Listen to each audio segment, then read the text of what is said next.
Praise the lord. ప్రియులారా, ప్రభు మాట్లాడుతుండగా విందాము. అందరి సంగతి ఏమో కానీ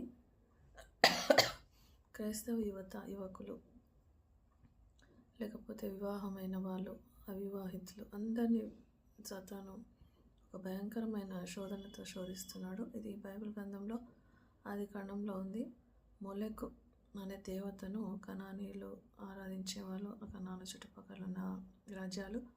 అయితే చిన్నపిల్లల్ని వారు ఆ దేవతను, ఆ విగ్రహాన్ని వేడి చేసి చిన్నపిల్లలు ఆ చేతుల్లో పెట్టి కాల్చి, ఆ పిల్లలను కాల్చి ఆ దేవతకు బలులు అర్పించేవాళ్ళు. అది దేవునికి చాలా హేయం. సో అది అలాంటి వాళ్ళను దేవుడు వెళ్ళగొట్టేసి ఇజ్రాయెల్ని దాంట్లో పెట్టి మీరు ఇలా చేయకూడదని చెప్పడం జరిగింది. కానీ ఇజ్రాయెల్ కొన్ని రోజులకు మళ్ళీ అన్య దేవత ఆరాధన, చుట్టూ ఉన్న దేశాలన్నీ అషేరా దేవత కానీ, మొలెకు దేవత కానీ, ఇంకా చాలా సొలొమోన్ రాజే అనేక మంది భార్యలను పెళ్లి చేసుకొని వాళ్ళ దేవతలను పూజించినట్టు, ఆ నరకానికి సొలొమోన్ రాజు నరకంలో ఉన్నట్టు బైబిల్ గ్రంథం చెప్తున్నది. అంటే దేవుడు విడిచిపెట్టేశాడు. అయితే ఇప్పుడు కూడా మొలెకును దేవతను ఆరాధన మొత్తం ప్రపంచం అంతా జరుగుతుంది. ఎలా అంటే abortions are sacrifices to Molech in nowadays. ఈ రీసెంట్ టైంలో మనము బొమ్మ చేసి పిల్లల్ని కాల్చట్లేదు, కానీ అబార్షన్స్ అని ఈజీ వేగా మనము చిన్నపిల్లల్ని చంపుతున్నాము. అది దేవుని దృష్టిలో చాలా తప్పు. దేవుడు దాన్ని ఆమోదించాడు.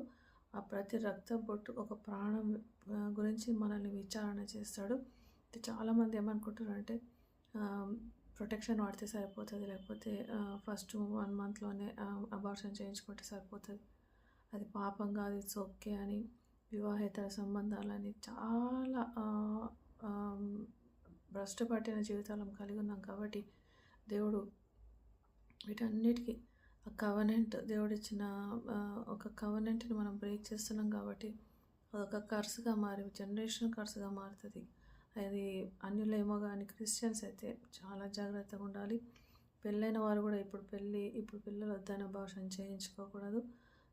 దేవుడు ఇచ్చే పిల్లల్ని ఎప్పుడు కూడా మన సత్తానికి అప్పగించుకోవద్దు. ఇది సాక్రిఫైస్, అబార్షన్ ఇస్ సాక్రిఫైస్ అని గుర్తించుకుంటే మనము భయం భక్తి కలిగి దేవుని సన్నిధిలో ఉండాలని ప్రభు తెలియజేస్తున్నాడు. వివాహంలో ఉన్న వివాహేతర సంబంధాలైన అబార్షన్ ఈజ్ నాట్, దేవుడు దాన్ని ఆమోదించాడు, ఎప్పటికీ ఆమోదించాడు. తర్వాత ఆ పిల్లలు పరలోకానికి వెళ్ళి ఎప్పుడు మన మీద కర్సెస్ పెడుతూ ఉంటారు. కాబట్టి దేవుడు మనల్ని పాపం నుంచి తప్పించును గాక. ఆమేన్.